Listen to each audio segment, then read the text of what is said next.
ഖുശാംദീദ് ബച്ചോ, എല്ലാവർക്കും പുതിയൊരു വീഡിയോയിലേക്ക് സ്വാഗതം. നമുക്കറിയാം, നമ്മൾ ഇന്ന് 10ാമത്തെ പാഠഭാഗമാണ് പഠിക്കാൻ പോകുന്നത് അല്ലേ? സബക് 10, 10ാമത്തെ പാഠഭാഗമാണ്. എന്താണ് പാഠത്തിൻ്റെ പേര്? പാഠത്തിൻ്റെ പേര് ഫൂലോം കി മെഹക് എന്നാണ്. എന്താ? ഫൂലോം കി മെഹക് അല്ലേ? അപ്പോൾ പൂക്കളുടെ മണം എന്നാണ് അർത്ഥം. പൂക്കളുടെ മണം എന്നാണ് പാഠഭാഗത്തിൻ്റെ അർത്ഥം. പാഠഭാഗത്തിലേക്ക് പ്രവേശിക്കുന്നതിന് മുന്നേ ഇവിടെ ഒരു ഡിസ്ക്രിപ്ഷൻ കൊടുത്തിട്ടുണ്ട് അല്ലേ? ഒരു നരേഷൻ പാർട്ട് കൊടുത്തിട്ടുണ്ട്. നല്ല ഭംഗിയുള്ള ഒരു ചിത്രവും കൊടുത്തിട്ടുണ്ട് അല്ലേ? ആദ്യം നമുക്ക് ഈ ചിത്രം ഒന്ന് നോക്കാം. എന്താ നിങ്ങൾ ഈ ചിത്രത്തിൽ കാണുന്നത്? അതെ, മനോഹരമായ ഒരു ഗ്രാമത്തിൻ്റെ ചിത്രമാണ് അല്ലേ? കുറേ പൂക്കളുടെ ചുറ്റും പൂക്കളെ നോക്കിക്കൊണ്ട് സന്തോഷത്തോടെ നിൽക്കുന്ന ആൺകുട്ടികളും പെൺകുട്ടികളും, വിരിഞ്ഞു നിൽക്കുന്ന പൂക്കൾ അല്ലേ? വിരിഞ്ഞു നിൽക്കുന്ന പൂക്കൾ ഈ കുഞ്ഞുങ്ങൾ ചിരിക്കുന്നത് പോലെ തന്നെ അത്രയും മനോഹരമാണ് അല്ലേ? പുഞ്ചിരിച്ച് നിൽക്കുന്ന ഈ കുട്ടികളെ പോലെ തന്നെ മനോഹരമാണ് ഇവിടെയുള്ള പൂക്കളും. നോക്കൂ, ഇവിടെയുള്ള എല്ലാ കുട്ടികളുടെ മുഖത്തും വളരെ സന്തോഷമുണ്ട്. കാരണം എന്താ?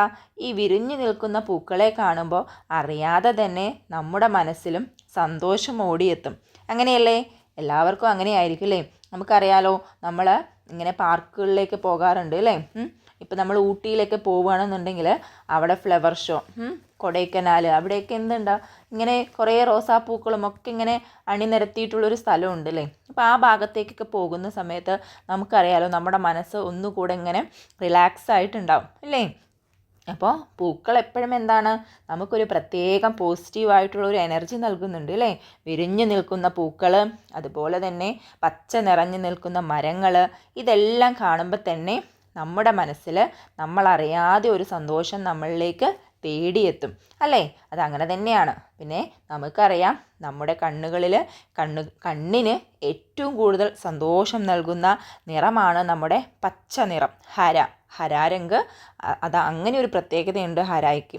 അപ്പോൾ നോക്കൂ, നമ്മുടെ ചുറ്റും ഇങ്ങനെ പൂത്ത് നിൽക്കുന്ന ഈ പച്ച പൊതച്ച് നിൽക്കുന്ന ഈ മരങ്ങളും ചെടികളും ഒക്കെ നമുക്ക് എത്രത്തോളം സന്തോഷമാണ് നൽകുന്നത് അല്ലേ?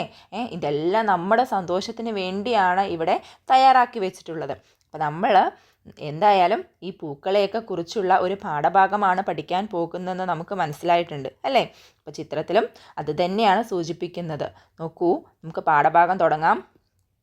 चिंगम का महीना आया, चारों तरफ हरियाली छा गई, गांवों और शहर ओणम की तैयारी में लगे हैं, ज़मीन फूलों से सजी हुई है, शानी और शिनू फूल की टोकरी लेकर बाग की तरफ निकले, कल अत्तम का दिन है, പൂക്കളം ബനാന ഹെ.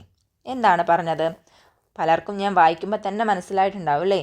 ചിങ്ങം കാ മഹീന ആയ, ചിങ്ങമാസം വന്നു. ചാറോൻ തറഫ് ഹരിയാലി ചാകയും, 4 ഭാഗവും അല്ലെങ്കിൽ ചുറ്റുപാടും പച്ചപ്പ് വ്യാപിച്ചു. ഗാവോം, എന്താ പച്ചപ്പ് വ്യാപിച്ചു എന്ന് പറഞ്ഞാൽ എല്ലാവിടെയും ചെടികളും പൂക്കളും ഒക്കെ പൂക്കാനും കായ്ക്കാനും ഒക്കെ തുടങ്ങി എന്നുള്ള അർത്ഥമാണ് അല്ലേ?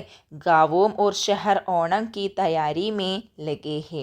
ഗാവവും ഗ്രാമവും, ഗ്രാമത്തിലും പട്ടണത്തിലും ഒക്കെ ഓണവുമായി ബന്ധപ്പെട്ട തയ്യാറെടുപ്പുകൾ, അതിനുവേണ്ടിയുള്ള മുന്നൊരുക്കങ്ങൾ തുടങ്ങിക്കഴിഞ്ഞു. ജമീൻ പൂലോം സേ സജി ഹുയി ഹെ, ഭൂമി പൂക്കളെ കൊണ്ട് അലങ്കരിച്ചു. ഷാനി ഓർ ഷിനു പൂൽ കി ടോക്കരി ലേക്കർ ബാഗ് കി തറഫ് നികലെ, ഷാനിയും ഷിനുവും പൂക്കൾ പറിച്ചിടാനുള്ള കൊട്ടയുമായിട്ട് പൂന്തോട്ടത്തിലേക്ക് പുറപ്പെട്ടു. എന്തിനാ പുറപ്പെട്ടത്? നാളെ അത്ത ദിനമാണ്. കൽ അത്തം കാ ദിൻ ഹേ, പൂക്കളം ബനാന ഹെ, പൂക്കളം ഉണ്ടാക്കണം. നാളെ അത്ത ദിനമാണ്, പൂക്കളം ഉണ്ടാക്കണം. ആ പൂക്കൾ പറിക്കാനായിട്ട് നമ്മുടെ ഷാനിയും ഷിനുവും കൂടെ കൊട്ടയുമായിട്ട് പൂന്തോട്ടത്തിലേക്ക് ഇറങ്ങിട്ടോ. അപ്പോൾ ബാക്കിയുള്ള നോക്കാം അല്ലേ? നമ്മൾ കഴിഞ്ഞ ക്ലാസ്സിൽ മൗസമിനെ കുറിച്ച് പഠിച്ചിട്ടുണ്ടായിരുന്നു അല്ലേ? കഴിഞ്ഞ പാഠഭാഗത്തിൽ ബർസാത്ത്, ഗർമി, ബഹാർ, ഹിസ ഒക്കെ പഠിച്ചിട്ടുണ്ടായിരുന്നു. ഓർമ്മയില്ലേ നിങ്ങൾക്ക്? ഉണ്ട്. അപ്പോൾ നോക്കാം. അപ്പോൾ നമ്മുടെ ഇപ്പം പൂക്കളൊക്കെ വിരിഞ്ഞ് നിൽക്കുന്ന വസന്തകാലമാണ് അല്ലേ? അപ്പോൾ വസന്തകാലത്താണ് പൂക്കളൊക്കെ ഇങ്ങനെ പൂത്ത് നിൽക്കുക. നമ്മുടെ പാഠഭാഗം തുടങ്ങുകയാണ്. നോക്കൂ, പൂലോം കി മെഹക്, പൂക്കളുടെ മണം, ദ സ്മെൽ ഓഫ് ഫ്ലവേഴ്സ് എന്നാണ് അർത്ഥം. കണ്ടോ ഈ ചിത്രത്തിൽ നോക്കൂ, പൂൽ കിലേഹെ അല്ലേ? പൂൽ കിലേഹെ, അതിൻ്റെ ചുറ്റും ആരൊക്കെയുണ്ട്? നമ്മുടെ തിതലി, ഷഹദ് കി മക്കി, ബനൂറ അവരൊക്കെ എന്ത് ചെയ്യുന്നുണ്ട്? വട്ടമിട്ട് പറന്നുകൊണ്ടിരിക്കുന്നുണ്ട് അല്ലേ? പല തരത്തിലുള്ള പൂക്കളുണ്ട്, പല പല നിറത്തിലുള്ള രംഗ് ബരങ്കി അല്ലേ? രംഗ് ബരങ്കി പൂൽ ഹേ. നോക്കൂ. ടണ്ടി ടണ്ടി ഹവായെ ചൽ രഹി ഹേ. തണുത്ത കാറ്റ് വീശിക്കൊണ്ടിരുന്നു. പൂൽ ഓർ പൗദേ ലഹ്ലഹാ രഹേ ഹേ. പൂക്കളും ചെടികളുമൊക്കെ ഇളകിയാടിക്കൊണ്ടിരിക്കുന്നു. ബാമേ ചമ്പ, ചമീലി, ജൂഹി, ഗുലാബ് ജൈസെ ഫൂൽ കിലേ ഹേ. പൂന്തോട്ടത്തിൽ ചെമ്പകം, ചമീലി, മുല്ല, ജൂഹി, ചമീലി എന്നൊക്കെ പറഞ്ഞാൽ മുല്ലപ്പൂവിൻ്റെ തന്നെ നമുക്കറിയാലോ, ഒരു 200ഓളം വെറൈറ്റീസ് ഉള്ള ഒരു കുടുംബമാണ് ശരിക്കും മുല്ലപ്പൂവിൻ്റെ കുടുംബം എന്ന് പറയുന്നത്. അപ്പം ചമീലിയും ജൂഹിയും ഒക്കെ ഓരോ തരം മുല്ലച്ചെടികളാണ് കേട്ടോ. ചമീലി, ജൂഹി, അതുപോലെ തന്നെ ഗുലാബ്, റോസാപ്പൂവ് തുടങ്ങിയ പൂക്കളെല്ലാം വിരിഞ്ഞിട്ടുണ്ട്. ഫസാമേ പൂലോം കി ഖുഷ്ബൂ മെഹക് രഹി ഹേ.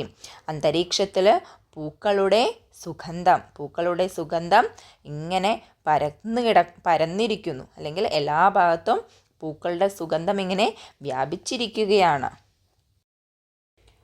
ഫൂലോം പർ രംഗ് ബരങ്കി തിതലിയ മണ്ഡലാ രഹി ഹി.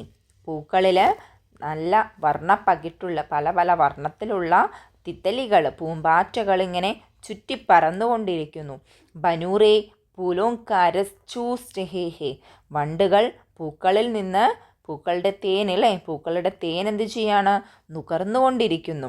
ഷഹദ് കി മഖിയ പൂലോം പർ പിംപനാ രഹി ഹേ. പിന്നെയോ ഷഹദ് കി മഖിയ അഥവാ തേനീച്ചകൾ പൂക്കളിൽ ഇങ്ങനെ മൂളിക്കൊണ്ടിരിക്കുന്നു. പൂക്കളിൽ ഇങ്ങനെ പറക്കുന്ന സമയത്ത് ഒരു ശബ്ദം ഉണ്ടാവില്ലേ? അതിങ്ങനെ മൂളിക്കൊണ്ടിരിക്കുന്നു. ഇതെല്ലാം നമുക്കറിയാമല്ലേ, പൂന്തോട്ടത്തിൽ കാണുന്ന കാഴ്ചകൾ തന്നെയാണിത്. നമ്മൾ പോയില്ലെങ്കിലും അവരെ കാണാനായിട്ട് ദിവസവും പൂമ്പാറ്റകളും അതുപോലെ തന്നെ വണ്ടുകളും തേനീച്ചകളും ഒക്കെ വരും അല്ലേ? ചെറിയ ചെറിയ കുഞ്ഞി കിളികളും എല്ലാം എന്ത് ചെയ്യാറുണ്ട്? പൂന്തോട്ടത്തിൽ പൂക്കളെ തലോടാനായി വരും അല്ലേ? ഒപ്പം തന്നെ തണുത്ത കാറ്റ്, ആ കാറ്റിലിങ്ങനെ ഇളകിയാടുന്ന പൂന്തോട്ടങ്ങളും പൂക്കൾ അല്ലേ ഒക്കെ നല്ല ഭംഗിയായിരിക്കും കാണാൻ അല്ലേ? അപ്പോൾ നമ്മുടെ പൂന്തോട്ടത്തിൻ്റെ ഭംഗി ഇങ്ങനെ വിവരിക്കുകയാണ് കേട്ടോ. ഇവിടെ ഈ ചിത്രത്തിൽ നോക്കൂ, ഇവിടെ എന്താ കാണുന്നത്? ഇവിടെ മഴവില്ല് കാണുന്നുണ്ട് അല്ലേ? ദങ്ക് കാണുന്നുണ്ട്. ഒപ്പം തന്നെ ഒരു മരത്തിന് ചുറ്റും ഓടിക്കളിക്കുന്ന കുട്ടികൾ. ഇവിടെയോ ഒരു കുളം കാണുന്നു. കുളത്തിൽ താമരകളൊക്കെ ഇങ്ങനെ വിരിഞ്ഞു നിൽക്കുന്നുണ്ട് അല്ലേ? അപ്പോൾ നോക്കൂ, ബാക്കി എന്താ അതിൽ പറയുന്നത് നോക്കൂ. സൂരജ് കി കിരണോ സേ ശബനം കി ബൂന്തേ ചമക് രഹി ഹി. സൂരജ് കി കിരണോ സേ എന്ന് വെച്ചാൽ എന്താ? സൂര്യകിരണങ്ങളെ കൊണ്ട് മഞ്ഞുതുള്ളികൾ ഇങ്ങനെ തിളങ്ങിക്കൊണ്ടിരിക്കുന്നു അല്ലേ? മുത്തുപോലെ തിളങ്ങിക്കൊണ്ടിരിക്കും അല്ലേ? നമുക്കറിയാം അത് അല്ലേ? പേട് പൗധോ പർ ചിടിയ ചഹ് ചഹാ രഹി ഹേ. പിന്നെന്താ?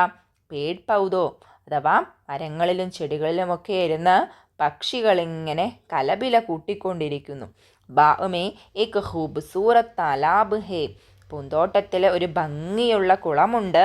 ഉസ്കാ പാനി സോഫ് ഔർ ഷഫാഫ് ഹേ. അതിലെ വെള്ളം ശുദ്ധവും സുതാര്യവുമാണ്. എന്ന് വെച്ചാൽ എന്താണ്? ശുദ്ധമാണ്, സുതാര്യമാണെന്ന് പറഞ്ഞാൽ എന്താ? ഇവിടെ നിന്ന് നോക്കിക്കഴിഞ്ഞാൽ അതിൻ്റെ അകത്ത് വരെ കാണാൻ പറ്റും, അത്ര തെളിച്ചമുള്ളതാണ് എന്നർത്ഥം. താലാബ് മേ ഖൂബ്സൂരത് കവൽ കിലേ ഹുയി ഹേ. പിന്നെയോ നമ്മുടെ താലാബിൽ, കുളത്തിൽ ഭംഗിയുള്ള താമരകൾ വിരിഞ്ഞിരിക്കുന്നു. പിന്നെയോ പാസ് ഹി ഏക് ഫവാര ഹേ ജിസ്സേ പാനി നിഖൽ രഹാ ഹേ. പിന്നെയോ അടുത്ത് തന്നെ ഒരു നീരുറവയുണ്ട് അല്ലേ? ജിസ്സേ പാനി നിഖൽ രഹാ ഹേ. അതിൽ നിന്ന് വെള്ളം ഇങ്ങനെ പുറത്തേക്ക് വന്നുകൊണ്ടിരിക്കുന്നു. സായദാർ പേട് കെ നീച്ചെ ബച്ചേ ഉഛൽത്തെ ഖൂദത്തെ ഹേ. തണൽ മരത്തിന് താഴെ കുട്ടികൾ തുള്ളിച്ചാടിക്കൊണ്ടിരിക്കുന്നു, എന്നുവെച്ചാൽ ഓടിക്കളിച്ചുകൊണ്ടിരിക്കുന്നു എന്നുള്ള അർത്ഥം. വാഹ് ബഹാർ കെ മൗസം മേ ബാ കിതനാ ഖൂബ്സൂരത് നസർ ആതാ ഹേ. എന്താ പറയുന്നത്? ഹായ് അല്ലേ? വസന്തകാലത്ത് നമ്മുടെ പൂന്തോട്ടം കാണാൻ എത്ര ഭംഗിയായാണ് കാണപ്പെടുന്നത്. വസന്തകാലത്ത് നമ്മുടെ പൂന്തോട്ടം എത്ര ഭംഗിയായാണ് കാണപ്പെടുന്നത്. അപ്പം നമ്മൾ ഇത്രയും നേരം കേട്ടത് എന്തിനെക്കുറിച്ചായിരുന്നു? അതെ, വസന്തകാലത്തുള്ള പൂന്തോട്ടത്തെക്കുറിച്ച് ബഹാർ കെ മൗസം കെ ബാഗ് കെ ബാരേ മേ അല്ലേ, ആ പൂന്തോട്ടത്തിനെ കുറിച്ചാണ് പറഞ്ഞത്. അപ്പോൾ ഇതൊക്കെ കാണുമ്പോൾ തന്നെ, ഇതൊക്കെ പറയുമ്പോൾ തന്നെ നമ്മുടെ മനസ്സുകളിൽ ഈ നല്ല ഭംഗിയുള്ള ആ ഒരു പൂന്തോട്ടത്തിൻ്റെ ചിത്രം നമുക്ക് വന്നിട്ടുണ്ടാവില്ലേ. ഈ ക്ലാസ് കേൾക്കുന്ന സമയത്ത് നമ്മളൊന്ന് കണ്ണടച്ചിട്ട് ഈ പറയുന്ന രീതിക്കൊന്ന് ചിന്തിക്കുകയാണെന്നുണ്ടെങ്കിൽ തീർച്ചയായും നമ്മൾക്ക് നമ്മുടെ കണ്ണുകൾക്ക് മുന്നിൽ ആ ഒരു കാഴ്ച ഇങ്ങനെ നിറഞ്ഞു നിൽക്കും. അപ്പോൾ ഇത്രയാണ് നമ്മുടെ പാഠഭാഗത്തിൽ പറഞ്ഞിട്ടുള്ളത്. അപ്പോൾ ഒരു ഭംഗിയുള്ള പൂന്തോട്ടത്തിനെ കുറിച്ചാണ് ഇതിൽ വിവരിച്ചിട്ടുള്ളത്. പൂന്തോട്ടത്തിൽ ആരൊക്കെയുണ്ട്, പൂന്തോട്ടം എങ്ങനെയായിരിക്കും കാണാൻ, അതുപോലെ തന്നെ അവിടെയുള്ള ഓരോരോ വസ്തുക്കളെയും നല്ല രീതിയിൽ തന്നെ ഇതിൽ വിവരിച്ചിട്ടുണ്ട്. അപ്പോൾ പാഠഭാഗം നന്നായി മനസ്സിലാക്കുക. ഇതിൻ്റെ അർത്ഥങ്ങളൊക്കെ ഏകദേശം ഞാനിങ്ങനെ പറഞ്ഞിട്ടുണ്ട് അല്ലേ. ബഹാർ കെ മൗസം എന്നൊക്കെ പറഞ്ഞ് ഇങ്ങനെ കൈവച്ച് പോകുമ്പോൾ തന്നെ പറയാറുണ്ട് വസന്തകാലം. അപ്പോൾ നിങ്ങൾക്കതിൻ്റെ അർത്ഥങ്ങളും കിട്ടിയിട്ടുണ്ടാകും. അപ്പോൾ അതൊക്കെ മനസ്സിലാക്കുക. അടുത്ത വീഡിയോയിൽ ഇതിലെ തഅലീമി സർഗർമിയുമായി ബന്ധപ്പെട്ടുള്ള വീഡിയോ ആയിട്ട് കാണാം. ഹുദാ ഹാഫിസ്.